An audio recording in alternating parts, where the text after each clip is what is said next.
Hello and welcome back to number 6. It's been some time since I posted a video. The weather hasn't improved this year at all, but things still move on.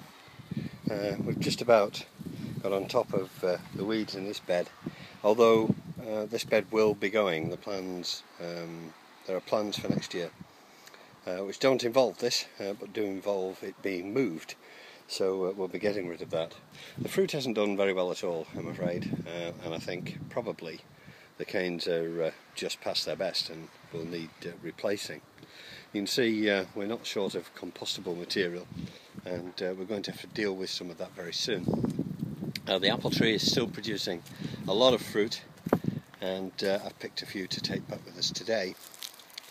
Most of the potatoes are out now. There's still a couple of rows in, but the ones nearer this end now are well past their best, and quite a few of them have rotted with the sheer amount of water we've had this year.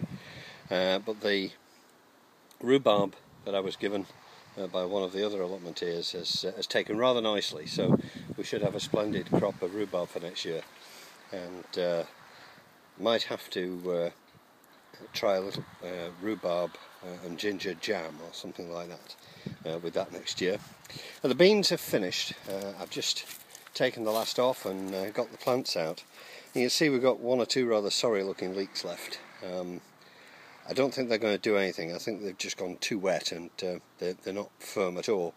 The parsnips are a completely different story, and you can see the size of these plants. They should be absolutely fabulous parsnips when they come out of the ground a little later in the year. The brassica bed, well, between the pigeons and the caterpillars, we haven't done too well at all, I'm afraid.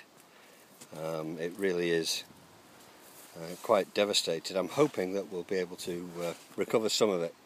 We shall see. The corn, on the other hand, is coming on really well, and we should be getting some cobs off that very soon, I think, in the next couple of weeks. All we need is some decent weather to enjoy them outside, which would be rather pleasant. We'll have to see. The courgette plant is still giving off its fruit, and I've recovered some from there, and a little bit more rhubarb here that was planted, and another courgette. Whether that will do very much. Oh, I'm just looking over there. This must be a different variety. It was given to us. Ah, yes, there's a couple of mean-looking fruits there. Not quite sure. I think I'll leave them on for a little while. Get them a bit bigger. Katie's pumpkins are doing well. There's a couple here outside the bed, and this is the big one right here. And that looks absolutely fabulous, doesn't it? So that's not long off picking, I don't think. So that's done quite well. And this is today's harvest. 3 very nice looking courgettes, and some apples and beans in the tub to take with me. So not a bad hour and a quarter's work today. Things looking quite overgrown.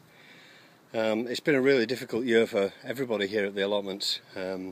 Unfortunately, our next door neighbours this side obviously haven't managed to get down, and you can see it's very overgrown, and of course we're catching all the seeds off those weeds, so we'll have that fight come winter and spring.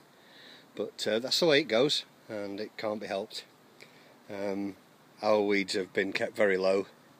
You can't eradicate them, of course. All you can do is try and work in the way.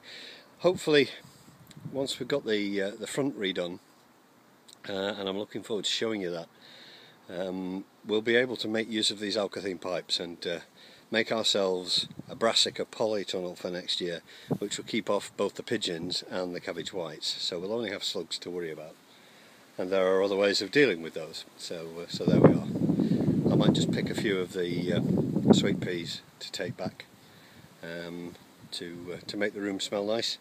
But for now, that's all from number 6, and we'll see you again soon.